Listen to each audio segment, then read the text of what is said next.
दोस्तों, पिछले कुछ महीनों से यूक्रेन क्राइसिस ने दुनिया भर के विद्वानों का ध्यान चाइना और ताइवान स्ट्रेट से अपनी ओर खींच लिया था। रशिया द्वारा यूक्रेन के इन्वेजन की जो आशंकाएं लगाई जा रही थीं, वो फाइनली सच साबित हुई। पर अब विद्वानों के बीच इस बात पर बहस छिड़ गई है कि इस इन्वेजन का दुनिया भर के जियोपॉलिटिकल इक्वेशंस पर क्या इम्पैक्ट होगा। इन इम्पैक्ट्स के कई पहलुओं में एक पहलू ये भी है कि क्या यूक्रेनियन इन्वेजन का असर वहां से हजारों किलोमीटर दूर ईस्ट एशिया में भी पड़ेगा। जी हाँ, आप सही सोच रहे हैं। क्या यूक्रेन का इन्वेजन ताइवान को लेकर चाइनीज एग्रेशन को बढ़ा देगा और फाइनली ताइवान को भी चाइना द्वारा एनेक्स कर लिया जाएगा? आज की वीडियो में हम इन्हीं सवालों पर चर्चा करेंगे और समझेंगे कि क्या ताइवान नेक्स्ट यूक्रेन है। चलिए शुरू करते हैं उन आर्गुमेंट से जो ये कहते हैं कि यूक्रेन के बाद अब ताइवान का नंबर है। नमस्कार दोस्तों, मेरा नाम है आदर्श और स्वागत है आपका स्टडी IQ में। दोस्तों, एक सेट ऑफ स्कॉलर्स आर्ग्यू कर रहे हैं कि यूक्रेन इन्वेजन ने दुनिया भर के आक्रामक या एग्रेसिव देशों के सामने एक खराब उदाहरण या मिसाल प्रस्तुत की है। पुतिन का यूक्रेन को इन्वेड करना और वेस्टर्न पावर्स की इस इन्वेजन को रोकने की असफलता ने कहीं ना कहीं एक ऐसा मैसेज दिया है जहां चाइना का ताइवान स्ट्रेट में कॉन्फिडेंस बूस्ट हो सकता है। ये स्पेशली इसलिए भी होगा क्योंकि जब नेटो जैसा फॉर्मल अलायंस सिस्टम यूक्रेन जैसे इन्वेजन को रोक नहीं पाया, तब एशिया में इस तरह के किसी फॉर्मल अलायंस के ना होने से ताइवान में चाइना को कौन रोकेगा। क्वाड अभी भी एक इनफॉर्मल सिक्योरिटी डायलॉग है और इसका फायदा चाइना आने वाले वक्त में उठा सकता है। ऊपर से यूरोप ऑलरेडी चाइना को कन्फ्रंट करने से कतराता रहा है और यूरोपियन देश चाइना को कन्फ्रंट करने को लेकर डिवाइडेड दिखते हैं। इसके अलावा यूरोप में कई ऐसे मिलिटरीली पावरफुल देश थे जो रशिया को कन्फ्रंट करने की ताकत रखते थे, लेकिन फिर भी यूक्रेन में उन्होंने कुछ नहीं किया। लेकिन एशिया में तो इंडिया को छोड़कर शायद ही ऐसा कोई मिलिट्री पावर है जो चाइना को ताइवान में कन्फ्रंट करने की सोचेगा। शी का कॉन्फिडेंस इसलिए भी बूस्ट हो सकता है क्योंकि कई कमेंटेटर्स अमेरिकन हेजेमनी के डाउनफॉल की ओर इशारा कर रहे हैं, जो पहले की तरह आज ग्लोबल वॉर्स लड़ने में सक्षम नहीं है। अमेरिकन जनता आज अमेरिका के ग्लोबल वॉर से फ्रस्ट्रेटेड दिखाई देती है और इसलिए अमेरिकन फॉरेन पॉलिसी में एक इनवर्ट टर्न देखा गया है। अमेरिकन हेजेमनी के डिक्लाइन की बात उसके अफगानिस्तान विड्रॉल के बाद से ही चर्चा में है। ऊपर से अमेरिका आज डोमेस्टिक लेवल पर पहले से कहीं ज्यादा इंटेंस तरीके का पॉलिटिकल और आइडियोलॉजिकल पोलराइजेशन झेल रहा है, जो उसे एक टफ फॉरेन पॉलिसी डिसीजन लेने से रोकता है। ऐसे में स्कॉलर्स का मत है कि चाइना पिछले कुछ सालों से जिस तरह से ताइवान स्ट्रेट में एग्रेसिव हो रहा है, वो आने वाले समय में और तेजी से बढ़ेगा। ताइवान को लेकर बढ़ते कंसर्न्स को रिसेंटली यूएस के फॉर्मर प्रेसिडेंट डोनाल्ड ट्रंप और ब्रिटिश के तत्कालीन PM बोरिस जॉनसन ने भी शेयर किया है। बोरिस जॉनसन ने यूक्रेन इन्वेजन के कुछ दिन पहले ही दावा किया था कि अगर यूक्रेन में खतरा बढ़ता है तो उसके शॉक वेव्स पूरी दुनिया में फैल जाएंगे और इसकी गूंज ताइवान स्ट्रेट तक सुनी जाएगी। ऐसी ही बातें डोनाल्ड ट्रंप ने भी कही और ऐसे ही शब्द Japanese prime minister Kishida Fumio के थे, जहां उन्होंने वार्न किया था कि अगर हम स्टेटस क्वो के खिलाफ एग्रेशन को टॉलरेट करेंगे तो उसका इम्पैक्ट एशिया में भी होगा। हालांकि बीजिंग इन बातों का खंडन करता है और कहता है कि ताइवान को यूक्रेन से इक्वेट करना गलत है क्योंकि ताइवान हमेशा से ही चाइना का इंटीग्रल पार्ट रहा है। लेकिन चाइना के इस आर्गुमेंट के बावजूद यूक्रेनियन इन्वेजन के दिन ही ताइवान को 9 चाइनीज एयरक्राफ्ट्स को अपने डिफेंस जोन से बाहर खदेड़ना पड़ा था। ताइवान की डिफेंस मिनिस्ट्री ने भी कहा कि वो रशियन इन्वेजन को क्लोजली फॉलो कर रहे हैं। पिछले 2 सालों में ताइवान ने कई बार चाइनीज एग्रेशन के बारे में आवाजें उठाई हैं। फॉर एग्जाम्पल, जैन 23 को लगभग 39 चाइनीज एयरक्राफ्ट्स ने ताइवान स्ट्रेट में एक large scale fly by conduct किया था। लेटेस्ट इंसर्शंस में 8 चाइनीज J-16 फाइटर्स और एक Y-8 रिकॉनिशंस एयरक्राफ्ट थे जिन्होंने साउथ चाइना सी में स्थित ताइवान कंट्रोल्ड प्रातस आइलैंड्स के ऊपर से उड़ान भरी थी। ताइवानीज फाइटर्स ने एयरक्राफ्ट को वार्न किया और एयर डिफेंस मिसाइल्स डिप्लॉय की गईं। ताइवान ने यूक्रेन के बाद अलर्ट लेवल को भी बढ़ा लिया है।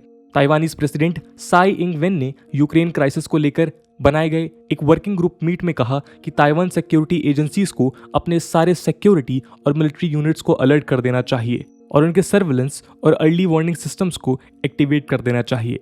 लेकिन इस एनालिसिस में भी कई फ्लॉज हैं, जिसके चलते स्कॉलर्स ताइवान के फ्यूचर को लेकर डिवाइडेड हैं।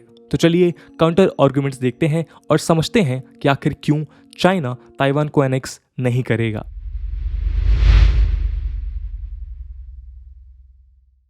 दोस्तों, काउंटर आर्गुमेंट देने वाले स्कॉलर्स कहते हैं कि यूक्रेन में वॉर के अपने लिमिटेशंस हैं और यूक्रेन ताइवान से काफ़ी अलग है। सबसे पहला अंतर यह है कि यूक्रेन और ताइवान को लेकर अमेरिकन सपोर्ट में काफ़ी अंतर है।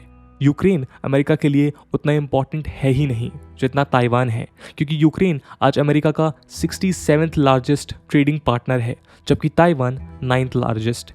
इसके अलावा अनलाइक यूक्रेन, ताइवान आज एक सेमीकंडक्टर सुपर पावर है जो सेमीकंडक्टर सप्लाई चेन्स के सेंटर में है।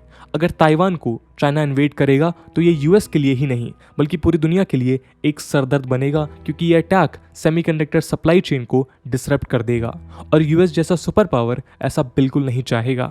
इसके अलावा स्कॉलर बॉनी ग्लेसर कहते हैं कि ताइवान को हमेशा से यूएस ने एक इम्पॉर्टेंट अलाई की तरह देखा है, जो एशिया में चाइना के कम्युनिस्ट सिस्टम के सामने एक ऑल्टरनेटिव पॉलिटिकल मॉडल का एग्जाम्पल बन सकता है।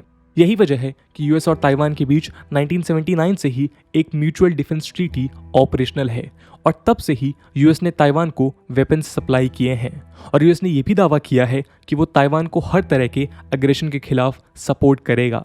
लेकिन अनलाइक ताइवान, यूक्रेन ना तो नेटो का मेंबर था और ना ही उसके यूएस के साथ कोई फॉर्मल डिफेंस ट्रीटीज थी और इसलिए भी स्कॉलर्स कहते हैं कि ताइवान यूक्रेन से अलग है। इसके अलावा ताइवान का अपना जियो स्ट्रैटेजिक इंपॉर्टेंस है जो उसे यूक्रेन से ज़्यादा इंपॉर्टेंट बनाता है।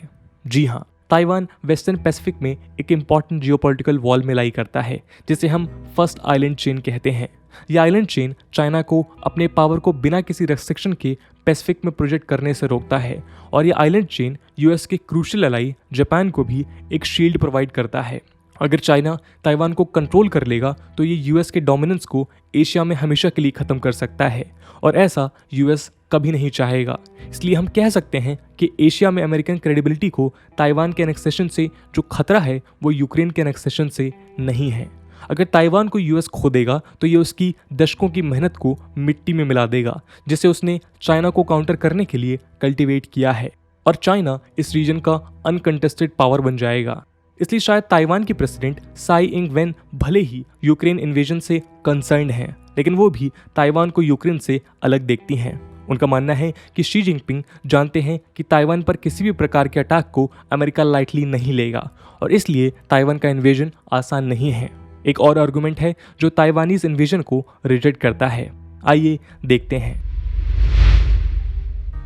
दोस्तों, कुछ स्कॉलर्स ये आर्ग्यू करते हैं कि चाइना और रशिया में भी काफी अंतर है जो ताइवानीज इन्वेजन को लेस पॉसिबल बनाते हैं। रशिया आज एक डिक्लाइनिंग पावर की तरह देखा जा रहा है जिसकी इकोनॉमी क्राइसिस झेल रही है। एनालिस्ट बताते हैं कि रशिया का यूक्रेन को इन्वेड करना उसके डेस्परेशन का नतीजा है, जहां वो खुद को असेट करने के लिए छटपटा रहा है। कुछ का दावा यह भी है कि आज पुतिन से रशियन जनता का एक बड़ा सेक्शन नाराज है और इसलिए पुतिन ने यूक्रेन इन्वेजन का डिसीजन लिया है ताकि जनता का ध्यान अल्ट्रा नेशनलिज्म और जिंगोइज्म की तरह खींच लिया जाए और मूल मुद्दों से ध्यान भटका दिया जाए और पुतिन का उनकी कुर्सी पर दावा और मजबूत हो जाए। लेकिन चाइना में ऐसा नहीं है। जी हाँ, अनलाइक रशिया, चाइना आज एक मेजर इकोनॉमिक पावर है जो अपने हेजेमनी को अपनी इकोनॉमिक पावर से भी असर्ट करता है, न सिर्फ मिलिट्री पावर से।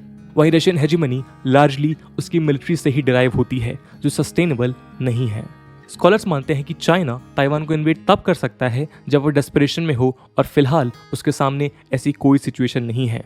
तो दोस्तों, इस एनालिसिस से ये समझ आता है कि ताइवान में कंसर्न्स का बढ़ना वाजिब है, लेकिन चाइना उसे इमीडिएटली इन्वेड करेगा इसके चांसेस कम है। हाँ, एक बात साफ है कि यूक्रेन इन्वेजन के बाद चाइना का एग्रेशन बढ़ सकता है और वो लगातार रशिया द्वारा यूज्ड साइबर वॉरफेयर से सीख लेकर ताइवान में इन्हें इम्प्लीमेंट कर सकता है। इसके अलावा यूक्रेन में यूएस का अटेंशन बढ़ेगा जिसका इस्तेमाल चाइना अपने डिस इन्फॉर्मेशन कैंपेन्स के लिए करेगा और ताइवान में एक साइकोलॉजिकल वॉरफेयर छेड़कर वहां लोगों में एंटी यूएस सेंटीमेंट फ्यूल करने की कोशिश करेगा। यूक्रेन में शिफ्ट हो रहे यूएस अटेंशन का फायदा वो ताइवान स्ट्रेट में अपने इन्फ्लुएंस को बढ़ाने के लिए भी कर सकता है और मिलिट्री इंसर्शंस में बढ़ोतरी देखी जा सकती है, लेकिन इन्वेजन की आशंका फिलहाल कम दिखाई देती है। दोस्तों, इस पूरे एनालिसिस को लेकर आपका क्या ओपिनियन है कमेंट सेक्शन में जरूर बताइएगा। आज की वीडियो के लिए इतना ही। आई होप आपको वीडियो पसंद आई होगी और अगर पसंद आई है तो अपने दोस्तों के साथ शेयर करना मत भूलिएगा। हम मिलते हैं अगले वीडियो में, तब तक के लिए जय हिंद, जय भारत।